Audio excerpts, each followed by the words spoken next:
Shalom Saints, it's Kate here with a few comments about Hurricane Irma.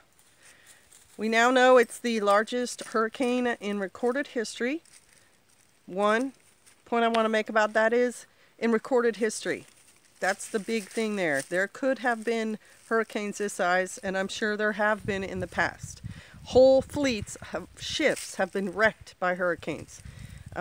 So there have been big hurricanes before. Do not believe the hype that this is something different and that global warming somehow has made this happen. Because they haven't recorded hurricanes for thousands of years, they have no idea how it compares to overall hurricanes. Number two, now there's warning. It's hit Bermuda, it's heading for Puerto Rico, they know it's coming, they know how strong it is. If you live in Florida, now is the time for you to be doing your preps if you haven't already. I have relatives there. They went ahead and bought water. Why are you not just storing water in containers you already have? If you have mason jars, fill them with potable water. You live in America. You can drink water right out of the tap. Put it in 2-liter bottles if you buy stuff that way. Put it in juice bottles if you buy juice. All those bottles are made to contain drinkable liquid, and most of them are sturdy, unlike a milk jug. Anyway, it's coming. There's plenty of time. So what are the kind of things you would want to do before it shows up? Well, one, leave the area if you can. If you can't, then, a lot of the buildings in Florida are already built of block, and they've got, rebar to hold their rafters on and stuff. So the buildings have been reinforced, because having a basement there is nigh on to impossible. If you have a storm shelter, obviously you should go there, but I don't know how many people actually bother putting in a storm shelter. But a lot of the houses are built with hurricanes in mind down there. You should have food stored up. You should have water stored up. You should have first aid supplies just in case. You should have all your important documents in some sort of place, not just at your home, but somewhere else. Like mail copies of them to another relative of yours who lives somewhere else. So if you need to get them, you can contact that relative and have them delivered to you, or scanned back to you at a printer at a library or whatever. Just make sure you have more than one way of getting hold of your valuable papers. People do the marine grade plywood over the windows. I don't have experience with that, but I'm assuming it works pretty good with things flying around. If you're going to have a vehicle, think about that vehicle. What are the chances that vehicle may get flooded? Do you live in a low-lying area that's more than likely going to get water coming? So if you do, think about parking your vehicle somewhere else and getting an Uber ride back to your house, or a taxi ride, or a friend dropping you off. If you have bicycles, think about if you'd be able to use them. And if you can't use them, if your area is flooded, do you have a friend you can store the bicycle at their house or something? Do you have boats? How's that going to work? In 185-mile-an-hour winds, is the way your boat's stored right now, is it going to be able to be kept where it is? Like if you have like a fishing boat or a john boat, think about securing that somehow. As a matter of fact, my mom has a pool at her house, and I might even think about sinking my john boat into the pool and then pulling it back out later so it doesn't blow away.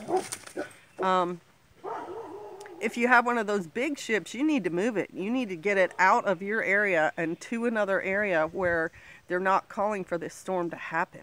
That's what I would think. Now, I don't have a boat, so these are, from an observer's point of view. Hang on a minute. There's no problem. It was Pastor Joe coming back from a walk. So we were talking about securing things before the storm shows up. If you are in a flood area, get your stuff out of your house now, I would think. Pack it all up. Put it up in your rafters if you can, in your attic if you have one. If not, rent a small storage, one of those storage things somewhere not near where you're going to get hit. They're talking about it going up to the middle, through the middle of Florida. And so maybe you rent one in, western Georgia and drive that stuff there. Yeah, it's a pain in the rear end, But is it more of a pain in the rear end to have all your stuff flooded and then you have to deal with that aftermath? Think about having tools around in case a tree falls in your yard and, you know, junk gets up against your door. Think about digging yourself out. And think about cleaning supplies. After that water comes through, you're going to need to clean things. And so think about having, you know, dishwashing stuff, sponges, mops, brooms, all those things that are required for cleaning up. And so let's pretend the storm has come through and now there's an aftermath. What are the things you need to think about living if you haven't left in your home flooded? And I'm trying to imagine, you know, I'm in a house and it's maybe 2-story and there's 4 feet of water in it. One, you got to avoid that water. You got to think about how you're going to be living with that water in there until it recedes, because that water has all the waste, germs, chemicals, and everything coming with it, that it brings with it. And so you need to, one, be able to have drinking water, which hopefully you stored, and it's not down where the flood is and now it's floating around everywhere. It's somewhere up, maybe up in the top of your closets or something.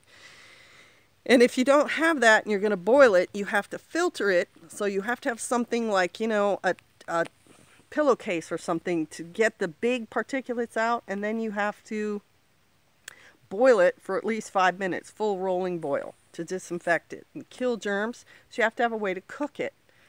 If you don't, I mean, your stove's underwater, you can't do that. So let's just imagine you're going to build a fire wherever it is in your house now. Let's pretend you're on your 2nd floor. How are you going to build a fire in there and not damage your house? Do you have one of those little portable, I forget what they're called, they're like a little clay oven thing that people have out on their back porches? You could do that. Do you have a galvanized steel bucket? You could have a fire in a galvanized steel bucket, just enough to boil your water. But better would be some sort of camping stove or some sort of propane hot plate. And that's something that my brother bought for my mother with the idea that that storm might come through and the power goes out. Because that you can run just about anywhere. A Coleman cook stove, a camping or hiking stove, they're small, they're light, but they're powerful. You could certainly use that on a 2nd floor in a house. You need shelter. Will your house withstand the flooding, or are you going to have to flee? If you're going to have to flee, go now. Would you rather stay in a hotel that you booked a reservation for, or be in some elementary school somewhere that the government has to send you to because your house is no longer tenable? Do you have a camper? Can you get everything in the camper and leave now? You know, just things for you to think about. You're going to want security. There are looters. We've seen that after emergencies. So do you have some way to secure your person and your house? Do you have watchdogs? Do you have firearms? Do you have flashlights? Things that can help if someone's poking around your house, if you can shine a light at them and be like, you know, what are you doing here? Or better yet, your dog's barking at them and they thinking, well, I'd rather go to another house where there aren't big dogs barking at me. Do you have a way to lock your house up? You know, if it flooded down there, you're going to have to walk through the flood waters and lock all your locks, or are you going to lock them before the storm hits? Will they even work anymore if the flood hits? Will your door be bashed in? How are you going to secure yourself on that 2nd floor? Do you have locks on your bedroom doors and things like that? Just stuff for you to think about. And then how are you going to get around after that water comes? You're not going to want to walk through it if you can help it. Hopefully you have something like a john boat or a canoe or a kayak or something so that you can move around if you need to. And I'm not saying you need to, but maybe you want to be a help and go see what's going on and maybe rescue other people. You know, just thoughts. But they are big. This storm is really big. It's going to cause a huge wave in our society. Insurance companies are going to be wanting to recoup their losses because this is going to be big for some of them. And that means rates are going to go up for other people not in that area. There's going to be infrastructure needing to be rebuilt. There's going to be repairs that are going to be done in a major way. It's going to be an area where jobs like construction jobs and electrician, plumbing, all that are going to be in high demand. So if you're one of those people now and you're in an area that doesn't have that, you may want to think about somehow, at least temporarily moving down there to provide that work.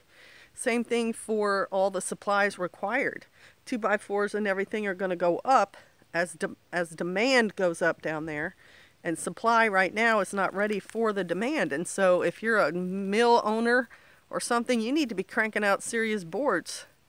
Or if you're an importer, you need to be ordering them now because the call will come. Insulation, wiring, tile flooring, all that stuff is going to be in high demand. As well as how are they going to get any first aid stuff going up down there? How are they going to deal with hospitals that have had to close and are going to be need to be cleaned and everything else before they can bring patients back in? So look for medical costs possibly to go up. Same thing with grocery, all that. It's going to have a very big impact on our country, the fact that Harvey hit and then Irma's going to hit. So think about those things. We are. And that's why we live off-grid, and that's why we're trying to produce what we need, so that in cases like that, we are not impacted too hard in our daily life. And that way we can also be a blessing should it be required of us. We can provide aid. We can help our local community as well. All right, bless you. Shalom.